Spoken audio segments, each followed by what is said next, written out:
aqui transferir a nossa pauta para a pauta de saúde, falar sobre doença celíaca. Estamos no Maio Verde e os médicos gastroenterologistas chamam a atenção para o diagnóstico da doença celíaca. A gente está recebendo hoje aqui no estúdio do Boletim Gazeta a doutora Marta Braga, que é médica gastro, e está aqui para falar sobre os desafios, principalmente relacionados ao diagnóstico da doença celíaca. A gente tem um número até que assusta. Pelo menos 80% dos doentes celíacos não sabem que tem a doença. É isso mesmo, doutora? Bom dia. Bom dia a vocês. Um prazer estar aqui falando sobre esta nobre causa, porque realmente é uma nobre causa, a doença celíaca, nosso Maio Verde. E realmente, Thaís, 80% das pessoas que têm a doença celíaca ainda não sabem do seu diagnóstico. E veja vocês, é uma doença bem importante. Por que a gente se preocupa tanto com a doença celíaca que, num passado até recente, eu posso dizer, as pessoas quase que desconheciam. Porque essa doença não é uma coisa assim tola que não tenha complicações. Ela tem complicações sérias e pode até levar à morte se não tratada. Então, a doença celíaca, minha gente, é uma doença sistêmica, genética, autoimune. Então, sistêmica. Por que sistêmica? Porque acomete todo o nosso corpo humano. Então, todas as especialidades médicas, posso dizer assim, estão envolvidas. A gente tem que realmente ter a doença celíaca na cabeça para poder diagnosticar. Por quê? Porque eu gostaria até de falar sobre isso muito, enfatizar demais. Porque chega assim, por exemplo, um jovem num consultório de ortopedia, digamos, com uma fratura. Não é comum isso. Então, ele tem osteoporose, que é comum na idade mais avançada. Então, a gente pesquisa doença celíaca. Chega no consultório neuropsiquiatra, na psiquiatria, com depressão, com ansiedade, com dor de cabeças frequente. É uma ansiedade que é incontrolável praticamente. Então, a gente, nos casos dos neuropsiquiatras, tem que investigar doença celíaca. E assim por muitos. Dermatologia, nós temos uma entidade que chama dermatite herpetiforme, que é considerada a doença celíaca da pele.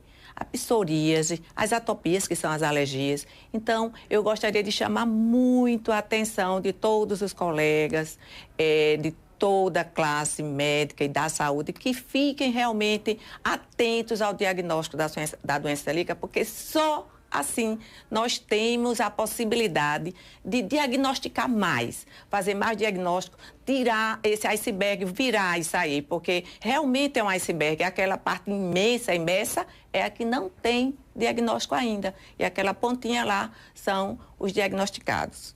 Então, o que é que faz o organismo, doutora, naturalmente ter uma reação ao alimento, né? E naturalmente o alimento, a partir daquele momento, também fazer mal à pessoa. Porque ela termina comendo, né? Desde a infância, adolescência, vida adulta. O glúten está presente em praticamente tudo. A indústria, né, assimila o glúten aí de uma maneira muito fácil, né? Como a Thaís falou, até nos líquidos, né? Aparecem lá glúten também. E em que momento o organismo começa a reagir negativamente contra esse produto especificamente? A doença celíaca, diferente do que a população imagina, pode aparecer em qualquer momento da nossa vida. Da criança, da infância, até a velhice. Porque é o nosso sistema imune, como eu falei, é uma doença autoimune. O próprio nosso sistema autoimune vai destruindo lá aquela parte do nosso intestino, que é o duodeno, não é? E as pessoas que são suscetíveis geneticamente à doença.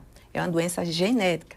Mesmo que você não tenha os pais, mas você pode ter os avós, os bisavós, mas ela pode ficar ali latente e se manifestar em algum momento da sua vida. E isso pode desencadear como? Na criança, por exemplo, aquela criança que usa antibióticos com muita frequência, sabe? Esse aí é um fator desencadeante. Até a criança que fica com aqueles estresses violentos de supermedicação. Então, leva o corpo a desencadear, mas ele já tem a genética. Doutor, existe tratamento ou o tratamento é justamente a extinção dos alimentos nas refeições que contêm glúten? O tratamento realmente, até este momento, consiste na retirada total do glúten da sua alimentação. Hoje, Thaís, nós temos realmente mais opções. No passado era mais difícil. Hoje nós temos opções de alimentos sem glúten. Inclusive nós temos a CELBRA, né, que é a Associação dos Celíacos do Brasil, Seção Alagoas, que muitos celíacos, eles fazem as suas comidas e não são comidas de um sabor ruim. Pelo contrário, eles capricham. Então, temos mais opções do que no passado. Antigamente não podia, quando você falava, tenho intolerância ao glúten, nem se fala mais isso. Agora, doença celíaca, né? A gente comparava muito a intolerância à lactose, intolerância ao glúten. As coisas evoluíram tanto que até a gente aprende, né, com a evolução da medicina. Então, os doentes celíacos não podem comer alimentos com glúten e os alimentos com glúten que logo vem à cabeça são aqueles gostosos, né? Formados por trigo, pães, doces. E hoje em dia a gente tem uma infinidade de outras opções de ingredientes que podem ser substituídos para até fazer os alimentos em casa mesmo. De alguma maneira, a indústria se adaptou, né? Justamente por conta do grande número de pessoas que são consumidoras de produtos sem glúten. Você falando na indústria alimentícia, eu queria chamar a atenção disso, porque a indústria alimentícia vem evoluindo bastante, mas nos rótulos precisam serem mais claros, sabe, para a população leiga, que são os celíacos. Facilitar o acesso a esses alimentos. Quando disserem assim, é sem glúten, que realmente a gente acredita naquele rótulo. Por que eu falo isso? Porque a gente depara de vez em quando com um alimento dito sem glúten e, na realidade, ele tem glúten, entendeu? Aí esse momento que é difícil para o celíaco. Por quê? Porque existem também, como não sei se vocês sabem, né? Porque são leigos no assunto, que tem a contaminação cruzada. O que é a contaminação cruzada, que é tão complicado para os celíacos? É aquele momento em que eles deparam com uma porção não tão visível de glúten nos alimentos. Por exemplo, num restaurante, numa lanchonete, num barzinho. Ah, não tem glúten, mas a cozinha é contaminada. Os pratos e os recipientes e os utensílios foram lavados com esponjas que são usadas no não celíaco, contaminação cruzada.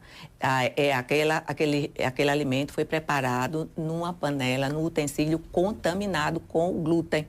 Então, isso que é difícil para o celíaco, porque quando ele entra em muito contato com esse glúten não visto, então ele pode ser considerado um paciente não tratado. Entendeu? A nossa preocupação em dizer muito isso, porque eu queria poder alcançar mais esses restaurantes e dizer, é segura, a cozinha é segura para o glúten, nós temos capacidade de realmente receber o celíaco.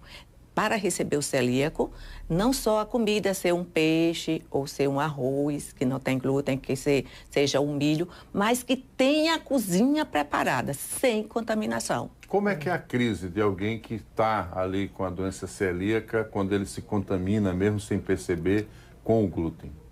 Ele tem muita irritabilidade, mal-estar, distensão abdominal, dor, podem ter diarreia, mal-estar muito, letargia, que é aquela astenia, moleza no corpo. Então, é muita coisa. Eles sentem muito mal-estar. É sofrimento. Né? É sofrimento. Pois é, doutora, é um assunto que a gente passaria aqui horas conversando, são muitas dúvidas, mas eu tenho certeza que foi muito esclarecedor esse bate-papo. E quem quiser tirar dúvidas, se a senhora tem algum canal de comunicação, está na rede social, sim, pode falar para a gente aqui. Marta Braga. E o Marta no Instagram. O primeiro A é repetido, porque já tem outra Marta Braga.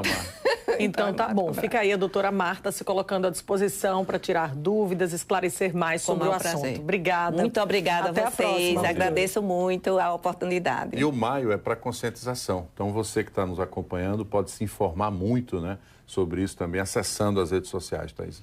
Daqui a pouquinho a gente volta. O Boletim Gazeta ainda.